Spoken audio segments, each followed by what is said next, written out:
Hello, it is Tuesday, and Tuesday are for techs. Welcome to Tech Tuesday. Today, I'm going to teach you another sword and board technique, but we're going to need Bob to grow arms. So, skedaddle, skadoodle, your dick is now a noodle. Ta-da! Now Bob has arms and sword and shield and cool merch you could buy at the Thaliondor store. You know them tariffs are getting bad, right? We're probably going to have to start eating canned food. So I'm going to teach you the can opener and the can closer.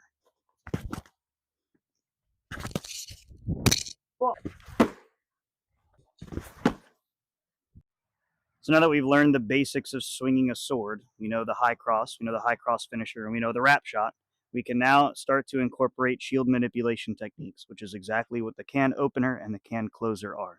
First, we're going to talk about the can opener. What we're going to do in order to initiate the can opener is we're going to get in very close range of Bob.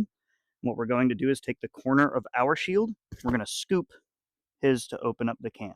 And when he does that, we're going to throw the high cross finisher, a real deep high cross, to get between his hand and his body. The issue with this technique is that while you're scooping the shield, for just a split second, you're opening up your shield to be killed.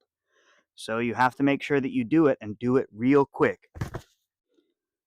The other thing you have to worry about is if you scoop the shield and just throw a flat chop, you're not going to hit Bob at all, you're going to hit his sword instead.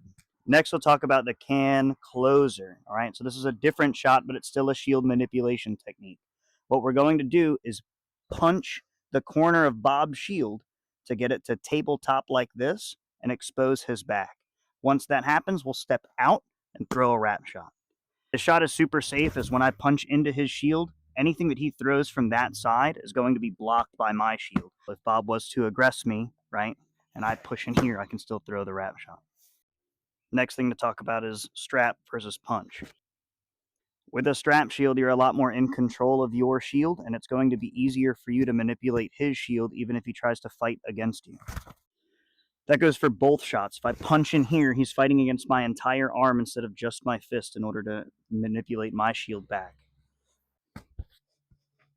Conversely, if the shields were swapped and I'm using a punch and he's using a strap, it is going to be a lot harder for me to open up this shield because he has 2 points of contact on it. However, the can closer still works pretty well if you know where their hand is. And that's it. That's Tech Tuesday. Now back to an inanimate object with you. See you next Tuesday.